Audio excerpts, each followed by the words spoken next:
اور جیسا کہ میں نے ابھی آپ کو بتایا کہ والد اس آہنی سیف کے پاس بے ہوش پڑے تھے، لہٰذا سبھی کی توجہ والد پر تھی۔ ان کے بستر پر کسی کا دھیان نہ گیا۔ اس کے فوراً بعد ہی میں نے سب کو وہاں سے چلے جانے کا حکم دیا تھا۔ سارجنٹ نے مہذب شیشے کے ذریعے بستر کا بغور معائنہ شروع کیا۔ وہ بڑی احتیاط سے چادر کو چھوتا اور تکیے جہاں سے اٹھاتا وہیں رکھ دیتا۔ پھر اس نے مسیری کے ساتھ ہی ایک بند دروازے کو دیکھا اور آہستہ آہستہ آہنی سیف کے قریب پہنچا جہاں خون بڑی مقدار میں بکھرا ہوا تھا۔ سارجنٹ نے سیف کے اگلے حصے کے ایک ایک انچ کا غور سے معائنہ کیا، مگر کوئی خاص بات دریافت نہ ہوئی۔ یہاں سے فارغ ہو کر وہ کھڑکیوں کی طرف گیا اور ان کا معائنہ کیا۔ تمام کھڑکیاں اندر کی طرف سے بند تھیں۔ مس ٹریلانی، جب آپ آواز سننے کے بعد اس کمرے میں داخل ہوئیں، کیا جب بھی یہ کھڑکیاں اندر سے بند تھی؟ جی ہاں، میں نے کبھی ان کھڑکیوں کو کھلے ہوئے نہیں پایا۔ والد ہمیشہ انہیں بند رکھتے تھے۔ ڈاکٹر وینچسٹر اپنی رپورٹ مکمل کر چکا تھا اور نہایت دلچسپی سے سارجنٹ ڈاؤ کا طریقہ تفتیش دیکھ رہا تھا۔ اس دوران میں اس نے کئی مرتبہ بے ہوش پڑے ہوئے مسٹر ٹریلانی پر بھی توجہ دی، ان کی نبض دیکھی، سر اور گلے کا معائنہ کیا، ان کے سینے پر کان لگا کر دل کی دھڑکن بھی سنی۔ ایسا معلوم ہوتا تھا کہ وہ ان کی اس مسلسل بے ہوشی کا راز جاننے کی فکر میں ہے۔ یک سارجنٹ نے ڈاکٹر وینچسٹر کی طرف متوجہ ہو کر کہنا شروع کیا، ڈاکٹر صاحب، بات یہ ہے کہ معاملہ بہت اہم اور ناقابل فہم معلوم ہوتا ہے۔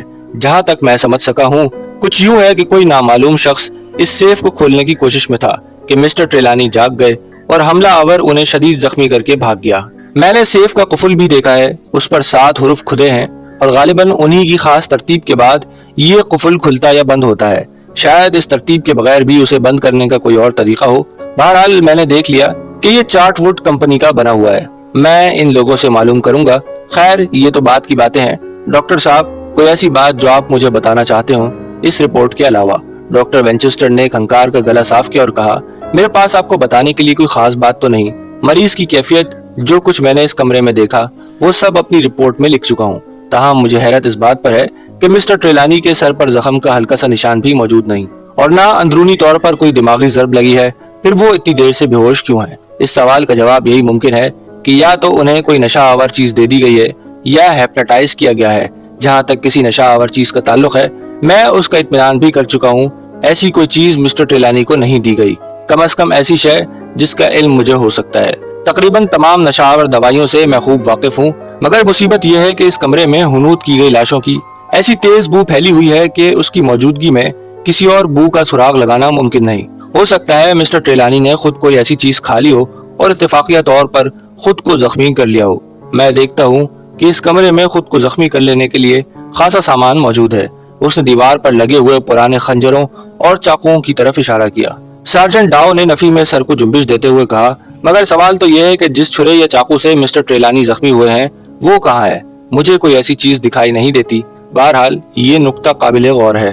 جی ہاں، ڈاکٹر وینچسٹر نے اینک کو ناک پر جماتے ہوئے کہا، خواہ مسٹر ٹریلانی نے اپنے آپ کو زخمی کیا ہو یا باہر سے آنے والے کسی شخص نے کوئی ہتھیار ضرور استعمال کیا گیا ہے۔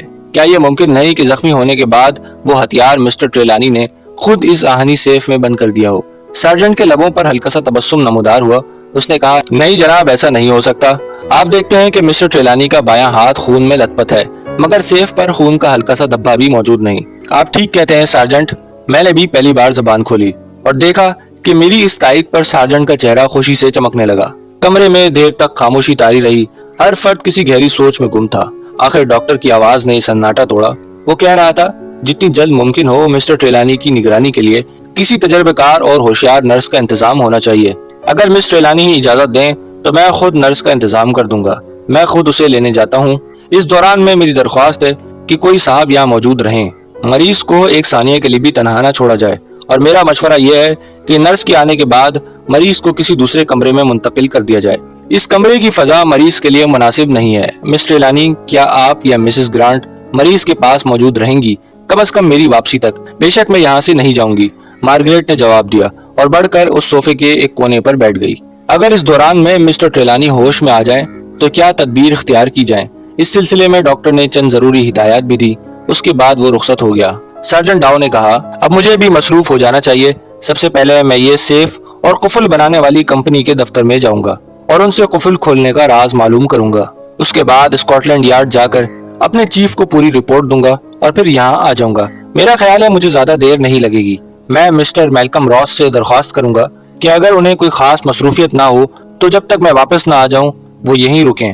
میں اپنی سب مصروفیت ترک کر کے آیا ہوں، میں نے جواب دیا۔ اگرچہ آج ایک مقدمے کی تاریخ ہے، تاہم میرا نائب اسے بخوبی بھگت لے گا۔ مس ٹریلانی کی آنکھوں سے تشکر کے بے پناہ جذبات جھلکنے لگے۔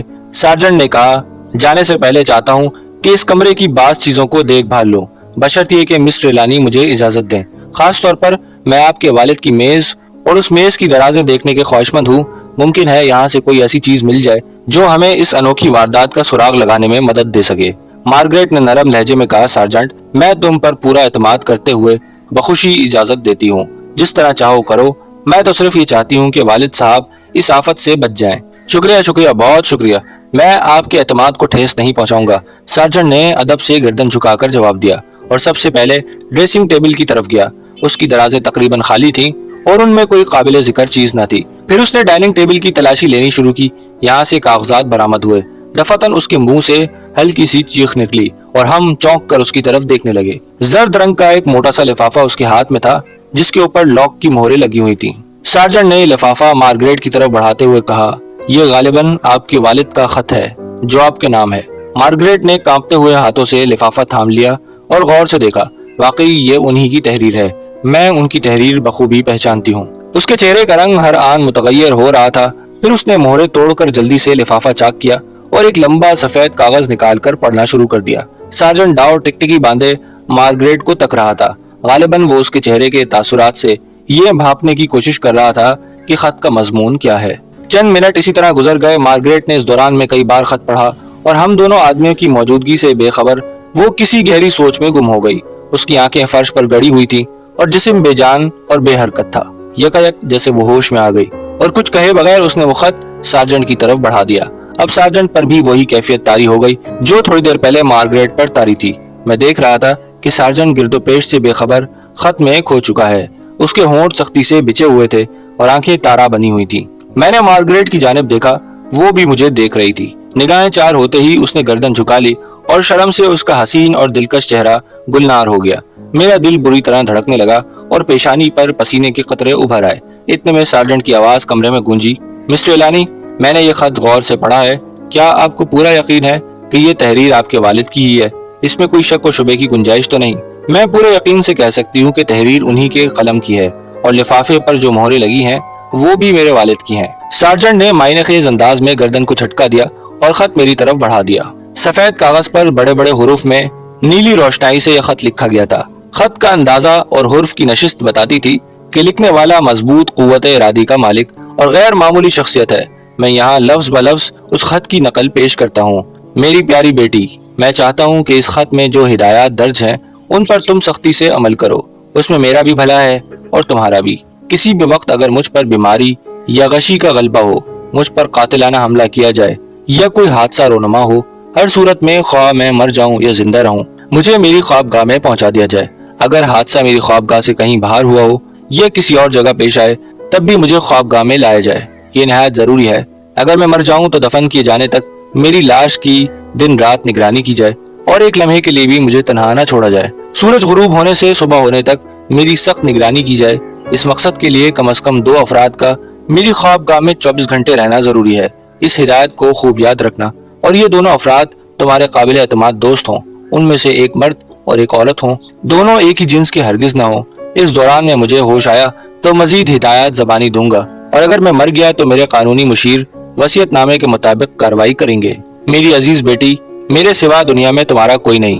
تمہیں چاہیے کہ اپنے کسی قابل اعتماد دوست کو، خواہ وہ مرد ہو یا عورت، ضرورت کے وقت فوراً بلوا لینا اور یہ دوست ایسا ہو کہ میری خوابگاہ میں بیٹھ کر رات کو میری نگرانی بھی کر سکے۔ میری پیاری بیٹی، دنیا بڑی عجیب جگہ ہے۔ یہاں قدم قدم پر مصیبتیں، آفتیں، خطرے اور علائشیں منہ پھاڑے کھڑی ہیں۔ تمہیں ان سے بچ کر چلنا ہوگا۔ مجھ پر جو کچھ بیتی ہے اور جو کچھ بیتے گی اس کی خاص وجوہ ہے۔ زندہ رہا تو سب کچھ بتاؤں گا، ورنہ میں نے ایسا انتظام کر دیا ہے کہ تمام باتیں تمہیں خود معلوم ہو جائیں گی۔ ایک اور خاص ہدایت یہ ہے کہ میری خوابگاہ سے کوئی شے اپنی جگہ سے ہٹائی نہ جائے اور نہ اس کی جگہ تبدیل کی جائے۔ اس ہدایت کا پورا خیال رکھنا۔ اگر میری خوابگاہ میں رکھی ہوئی چیزیں اپنی جگہ نہ رہیں یا ادھر ادھر کر دی گئیں تو مجھے ناقابل تلافی نقصان پہنچ جائے گا۔ تمہیں اس دوران میں جتنی رقم کی ضرورت پڑے مسٹر ماروین کو بتا دینا، وہ تمہاری ضرورت کا پورا خیال رکھیں گے۔ میں بھی انہیں تمام ضروری ہدایات دے چکا ہوں۔ خدا تمہیں ہمیشہ ہمیشہ کے لیے خوش رکھے۔ تمہارا باپ، ایبل ٹریلانی۔ میں نے یہ عجیب و غریب اور چکرا دینے والی تحریر 2 مرتبہ پڑھی، پھر مس ٹریلانی کی طرف دیکھا۔ اس کی نگاہیں میری طرف جمی ہوئی تھیں۔ ان نگاہوں میں جو پیغام چھپا ہوا تھا میں اسے بغور سمجھ رہا تھا۔ وہ یقیناً میری مدد کی طالب تھی۔ یک بارگی میرا دل زور سے دھڑکا۔ کیا میں اس سلسلے میں مس ٹریلانی کی کوئی مدد کر سکوں گا؟ وہ نہ جانے کس قسم کی امیدیں مجھ سے وابستہ کیے ہوئے تھی، ایسی امیدیں جنہیں پورا کرنا شاید میرے بس میں نہ ہو۔ سارجنٹ ڈاؤ اپنی جگہ بے حس و حرکت کھڑا تھا۔ میں نے آہستہ سے وہ خط مس ٹریلانی کی طرف بڑھاتے ہوئے کہا، میں ہر خدمت کے لیے حاضر ہوں۔ اس موقع پر میں آپ کو تنہا چھوڑنا بالکل پسند نہیں کروں گا۔ میں نے دیکھا کہ ان الفاظ نے مس ٹریلانی پر عجیب اثر کیا۔ اس کا مرجھایا ہوا زرد چہرہ ایک دم روشن ہو گیا، کانوں کی لوئیں سرخ ہو گئیں اور تراشیدہ حسین ہونٹ فرط جذبات سے کانپنے لگے۔ اس کی نگاہوں سے محبت برسنے لگی۔ پھر وہ مدھم لہجے میں بولی، مسٹر میلکم راس، میں کس زبان سے آپ کی نوازش کا شکریہ ادا کروں؟ مجھے علم ہے کہ آپ کا وقت بے حد قیمتی ہے، آپ کی مصروفیات نہایت اہم ہے، اس کے بارے میں آپ مطلق فکر نہ کیجیے۔ میں نے کہا، میرا وقت آپ سے زیادہ قیمتی نہیں ہے۔ میں اپنی مصروفیات اس طرح ترتیب دوں گا کہ میرا زیادہ سے زیادہ وقت آپ کے ساتھ گزرے۔ میں دوپہر کو یہاں آ جایا کروں گا اور دوسرے دن صبح تک یہیں ٹھہرا کروں گا، اور اگر حالات نے مجبور کیا تو میں مستقل طور پر یہاں آ جاؤں گا۔ مس ٹریلانی کی آنکھوں میں آنسو جھلملانے لگے اور اس نے اپنی حالت چھپانے کے لیے چہرہ دوسری طرف کر لیا۔ سارجنٹ ڈاؤ آگے بڑھا اور کہنے لگا، جناب والا، میں ذاتی طور پر آپ کا انتہائی شکر گزار ہوں۔ میں خود بھی اپنے وقت کا بڑا حصہ اسی مکان میں گزارنا چاہتا ہوں، بشرط یہ کہ مس ٹریلانی مجھے اس کی اجازت دیں۔ میں تجوری بنانے والوں کے ہاں جاتا ہوں تاکہ اس کے قفل کے بارے میں صحیح معلومات حاصل ہو سکے۔ یہ کہہ کر وہ کمرے سے باہر چلا گیا۔ مس ٹریلانی نے گہرا سانس لیا اور میری اور اس کی نظریں چار ہوئیں۔ اب میں اس کے چہرے پر اطمینان اور سکون کی غیر معمولی جھلک آسانی سے دیکھ سکتا تھا۔ اس نے اپنے بے ہوش باپ کی طرف دیکھا۔ اس کی حالت میں ابھی تک کوئی تبدیلی واقع نہیں ہوئی تھی۔ سینے اور پسلیوں کی ہلکی سی جنبش سے اندازہ ہوتا تھا کہ وہ زندہ ہے۔ مسٹر میلکم راس، میں چند لمحوں کے لیے یہاں سے جا رہی ہوں، برائے کرم آپ والد کے قریب ٹھہریں۔ میں نے اس بات میں گردن ہلائی اور وہ باہر نکل گئی۔ چند منٹ بعد دروازہ آہستہ سے کھلا۔ سب سے پہلے مسز گرانٹ کا سنجیدہ اور باوقار چہرہ دکھائی دیا۔ اس کے پیچھے اسی مکان کی 2 خادمائیں اور 2 نوکر، اور سب سے آخر میں مس ٹریلانی شاہانہ انداز سے کمرے میں داخل ہوئیں۔ ان سب کے چہروں پر افسردگی اور غم کے سائے پھیلے ہوئے تھے۔ نوکروں نے جلدی جلدی لوہے کا بنا ہوا ایک فولڈنگ پلنگ کمرے میں لا کر بچھایا، اس پر نرم گدے اور چادریں ڈالی، اور پھر مسٹر ٹریلانی کو ان سب نے مل جل کر صوفے سے اٹھایا اور آہستہ سے پلنگ پر لٹا دیا۔ مس ٹریلانی نے پلنگ کے نزدیک ایک کرسی گھسیٹ لی اور نگرانی کے لیے تیار ہو کر بیٹھ گئیں۔ خادمائیں اور ملازم ایک ایک کر کے باہر نکل گئے۔ اب میں نے پہلی بار اس کمرے کا گہری نظر سے جائزہ لیا۔ اس کمرے میں بے شمار چیزیں اتنی بھاری تعداد میں بھری پڑی تھیں کہ ان کا مکمل معائنہ کرنے کے لیے خاصا وقت درکار تھا۔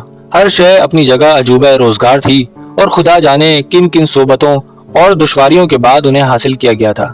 بعض چیزیں بے حد قیمتی اور نفیس تھیں، انہیں ہاتھ لگاتے ہوئے بھی دل کانپتا تھا۔ زیادہ تر اشیاء مصر سے لائی گئی تھیں اور ان پر قدیم تصویری رسم الخط میں نہ جانے کیا کچھ لکھا ہوا تھا۔ تھوڑی دیر بعد میں نے باہر گلی میں گھوڑا گاڑی رکنے کی آواز سنی۔ دوسرے لمحے صدر دروازے کی گھنٹی بجی۔ چند منٹ بعد کمرے کے دروازے پر ہلکی سی دستک ہوئی۔ میں نے کہا، آئیے۔ دروازہ کھلا اور ڈاکٹر وینچسٹر اندر داخل ہوا۔ اس کے پیچھے نرسوں کی مخصوص سفید وردی پہنے ایک لڑکی کھڑی تھی۔ ڈاکٹر وینچسٹر نے اطمینان کا لمبا سانس لیتے ہوئے مس ٹریلانی سے کہا، خدا کا شکر ہے مجھے مایوس نہیں ہونا پڑا۔ ان سے ملیے، یہ نرس کینیڈی ہیں۔ دونوں لڑکیوں نے نگاہ بھر کر ایک دوسرے کو دیکھا اور رسمی طور پر گردنوں کو ہلکی سی جنبش دی۔ ممکن ہے عام حالات میں اس نوجوان نرس پر کوئی توجہ نہ دیتا، لیکن جن حالات سے ہمیں اس وقت گزرنا پڑ رہا تھا ان کی نوعیت کچھ ایسی تھی کہ اس مکان میں آنے والے ہر شخص پر شک و شبے کی نگاہیں ضرور پڑتی۔ ایک وکیل کی حیثیت سے مجھے آئے دن طرح طرح کی عورتوں اور مردوں سے ملنے کا موقع ملتا۔ یوں میں کسی حد تک انسانی نفسیات کو سمجھنے کی کوشش بھی کرتا ہوں۔ چنانچہ میں نے اسی نقطہ نظر کے تحت نرس کینیڈی کو اوپر سے نیچے تک بغور دیکھا۔ دونوں لڑکیاں ایک دوسرے کی بے مثال ضد تھیں۔ مس ٹریلانی اگر حسن و جمال، سنجیدگی اور متانت کا مجسمہ نظر آ رہی تھی تو مس کینیڈی کا رنگ گہرا سانولا، جسم دبلا پتلا اور لمبا ستا ہوا چہرہ تھا۔ البتہ اس کی آنکھیں بڑی بڑی اور خاصی چمکدار تھیں۔ اس نے گہری نظروں سے کمرے کا جائزہ لیا اور پھر دلچسپی اور حیرت سے ایک ایک چیز کو تکنے لگی۔ میں نے دیکھا کہ اس کی بھویں بھی نہایت سیاہ اور گھنی تھیں۔ غالباً وہ باپ کی طرف سے حبشی اور ماں کی طرف سے انگریز تھی۔ اس کے ہونٹ گہری لپسٹک سے مزین تھے، اور جب وہ میری طرف دیکھ کر مسکرائی تو اس کے چمکدار سفید دانت کچھ زیادہ ہی بھیانک نظر آئے۔ اس کے بازو لمبے لمبے اور پتلی پتلی انگلیاں تھیں، جن کے سروں پر ایک ایک انچ لمبے نوکیلے ناخن کسی خونخوار بلی کے پنجوں کی مانند ابھر آئے تھے۔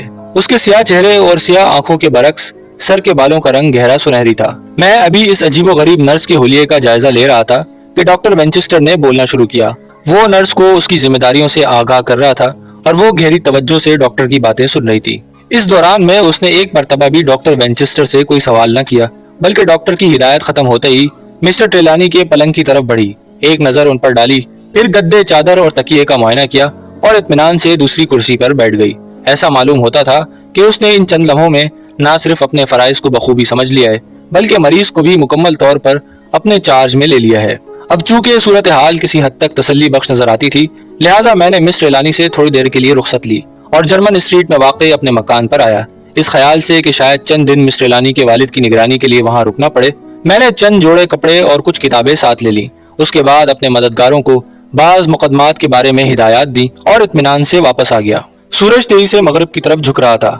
میں نے نرس کینیڈی، ڈاکٹر وینچسٹر اور مس ٹریلانی کو اسی کمرے میں موجود پایا جس میں مسٹر ٹریلانی بے ہوش پڑے تھے۔ میرے پہنچتے ہی طے پایا کہ رات کو نگرانی کے لیے مختلف افراد کی ڈیوٹیاں لگا دی جائیں۔ نرس کینیڈی چونکہ دن بھر اپنے فرائض انجام دے چکی تھی، اس لیے اسے برابر والے کمرے میں آرام کرنے بھیج دیا گیا۔ ڈاکٹر وینچسٹر کو بھی مس کینیڈی کا آدھی رات کے بعد نگرانی میں ساتھ دینا تھا۔ ڈنر کے دوران میں سارجنٹ ڈاؤ اور مسز گرانٹ مسٹر ٹریلانی کے قریب بیٹھے رہے۔ اس کے بعد ہم نے انہیں کھانے کے لیے بھیج دیا۔ جب رات کے 9 بج رہے تھے، 3 گھنٹے کی پہلی ڈیوٹی میری اور مس ٹریلانی کی تھی۔ کمرے کی فضا میں موت کی سی خاموشی طاری تھی۔ مسٹر ٹریلانی کے جسم نے ایک لمحے کے لیے بھی جنبش نہ کی تھی اور مس ٹریلانی کی نگاہیں بدستور اپنے باپ کے چہرے پر جمی ہوئی تھی۔ میں نے اپنی کرسی پر بیٹھ کر پائپ سلگایا، 1-2 کش لیے اور مس ٹریلانی کے معصوم اور افسردہ چہرے کی طرف تکنے لگا۔ اس نے بھی نگاہ اٹھائی۔ ایک غم انگیز مسکراہٹ اس کے لبوں پر نمودار ہوئی۔ مسٹر میلکم راس، یہ کیسا اتفاق ہے کہ قدرت نے ہمیں کس عجیب راستے سے ایک دوسرے سے وابستہ کر دیا ہے۔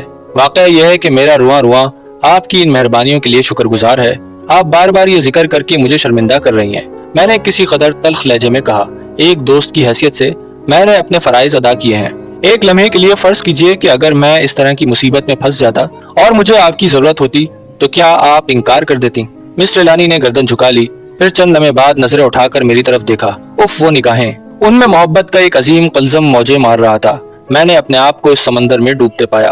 وقت چونٹی کی رفتار سے بیت رہا تھا۔ کمرے کے مغربی گوشے کی دیوار پر لٹکے ہوئے سنہری کلاک کی ٹک ٹک ہر لمحہ انتہائی پراسرار ہوتی جا رہی تھی۔ ہمارے پاس گفتگو کا کوئی موضوع نہ تھا اور نہ یہ وقت کسی قسم کی علمی، سیاسی یا رومانی گفتگو کرنے کا تھا۔ ویسے بھی خاموشی میں ایک عجیب طرح کا لطف آ رہا تھا۔ نہ جانے ہم دونوں کتنی دیر تک اسی طرح بیٹھے رہے۔ یکایک دروازہ آواز پیدا کیے بغیر کھل گیا اور ڈاکٹر وینچسٹر کا سوتا ہوا چہرہ نظر آیا۔ اس کی آنکھیں یوں سرخ ہو رہی تھیں جیسے بہت دیر تک آنسو بہا چکا ہو۔ میں نے سوالیہ انداز میں اس کی طرف دیکھا۔ میرا خیال تھا کہ شاید وہ اپنی ڈیوٹی پر آیا ہے اور اسے نگرانی کا صحیح پروگرام یاد نہیں رہا۔ تب اس نے مدھم آواز میں کہا، معاف کیجیے، ابھی میری ڈیوٹی شروع نہیں ہوئی۔ اس وقت مجھے آرام کرنے کے لیے اپنے بستر پر ہونا چاہیے اور حقیقت یہ ہے کہ میں بستر پر لیٹا بھی تھا، مگر آپ جانتے ہیں میلکم راس، ڈاکٹر نے جملہ نامکمل چھوڑ کر گہری آہ بھری اور سلسلہ کلام دوبارہ شروع کیا۔ آپ جانتے ہیں کہ میں ایک معالج ہی نہیں، مسٹر ٹریلانی کے احباب سے بھی ہوں۔ وہ مجھے بھائی کہتے اور سمجھتے تھے۔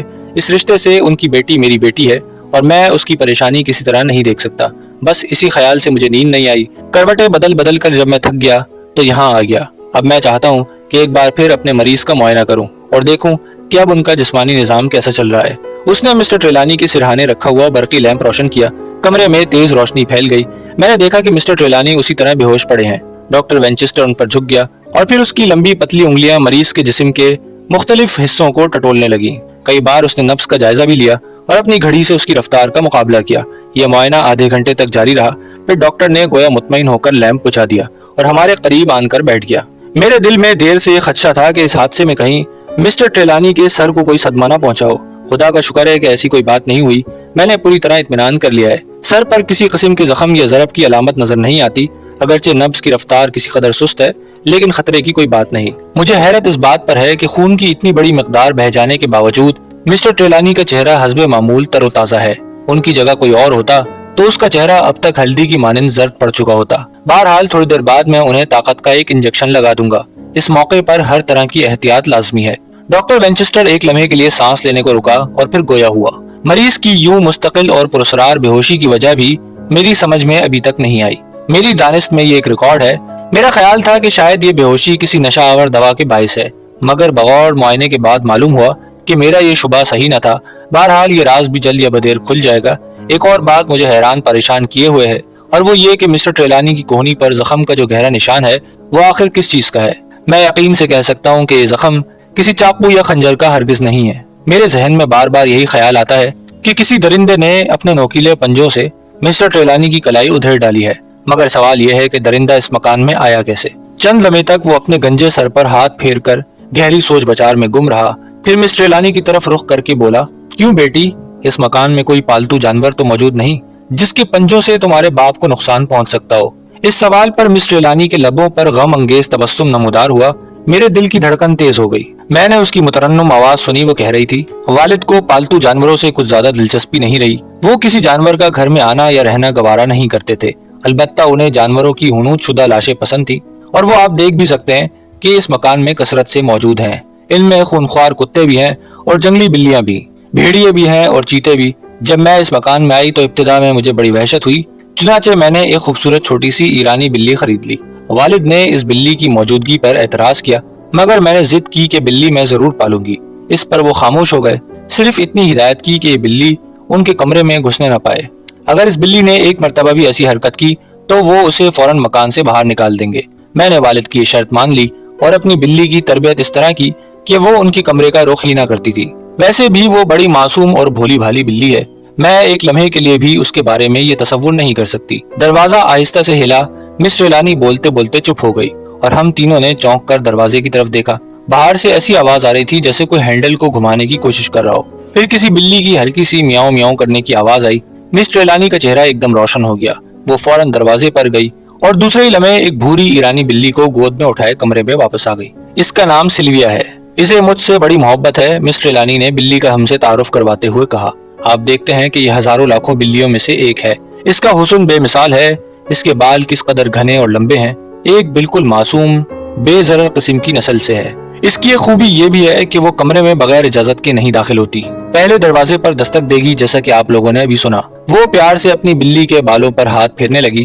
اب میں نے غور سے اس جانور کو دیکھا، بلا شبہ نہایت حسین اور نادر نسل کی بلی تھی۔ اس کے جسم پر ریشم کی طرح سنہری اور گھنے بال تھے، دم خاص طور پر لمبی اور گچھے دار، اس کے پنجے بھی غیر معمولی طور پر بڑے بڑے تھے۔ اس نے اپنی چمکدار پیلی نگاہیں گھما کر مجھے اور ڈاکٹر ونچسٹر کو گھورا، پھر اپنی مالکہ کے ہاتھوں سے پھسل کر نیچے بچھے ہوئے قالین پر آ گئی۔ ایک دو بار اس نے کمرے کا جائزہ لیا اور پھر ہم نے حیرت اور خوف کی ملی جلی نظروں سے دیکھا کہ آنے واحد میں بلی کی حالت غیر ہو گئی۔ اس کے جسم کا ایک ایک رواں خوفناک انداز میں کھڑا ہو گیا، وہ پھول کر اپنی قد و قامت سے دگنی ہو گئی، بالکل ایک وحشی درندے کی طرح۔ اس نے اپنے دونوں پنجے آگے بڑھائے، اب اس کے ناخن پوری طرح باہر نکلے ہوئے تھے اور وہ بری طرح غراتے ہوئے کسی نادیدہ شے پر جھپٹنے کے لیے پوری طرح تیار تھی۔ اس ایک یادگار اور بھیانک ثانیے میں نے بلی کی خونی نظروں کا تعاقب کیا۔ کمرے کے شمالی گوشے میں آبنوس کی ایک قیمتی میز پر ایک بہت بڑی مصری بلی کی ممی رکھی تھی۔ سلویا نے اس پر چھلانگ لگائی اور اپنے پنجوں سے اسے بری طرح ادھیڑنے لگی۔ مسٹر ٹریلانی کے منہ سے ہلکی سی چیخ نکلی، اس نے لپک کر سلویا کو پکڑ لیا اور گود میں چھپا کر واپس اپنی نشست پر آ گئی۔ اس مختصر سے وقفے میں سلویا پرسکون ہو چکی تھی۔ یہ تم نے کیا بدتمیزی کی سلویا؟ مسٹر ٹریلانی نے ہلکا سا تھپڑ بلی کی گردن پر مارا۔ تم نے ان معزز مہمانوں کا بھی خیال نہ کیا، اسی لیے ابا جان تمہیں اپنے کمرے میں گھسنے نہیں دیتے تھے۔ ایسا معلوم ہوتا تھا کہ سلویا پر اپنی مالکہ کے ایک تھپڑ سے اور اس کے الفاظ سے گہرا اثر ہوا۔ اس نے بالکل مسکین صورت بنا کر اس کی گود میں منہ چھپا لیا۔ اچھا، اب یہاں سے جاؤ اور اپنے بستر پر جا کر آرام کرو، مسٹر ٹریلانی نے بلی سے کہا۔ اس نے ہلکی سی میاؤں میں گویا حکم کی تعمیل کی۔ جانے سے پہلے ان مہمانوں سے مسافہ تو کر لو، مسٹر ٹریلانی نے کہا اور بلی کا دایا پنجہ میری طرف بڑھایا۔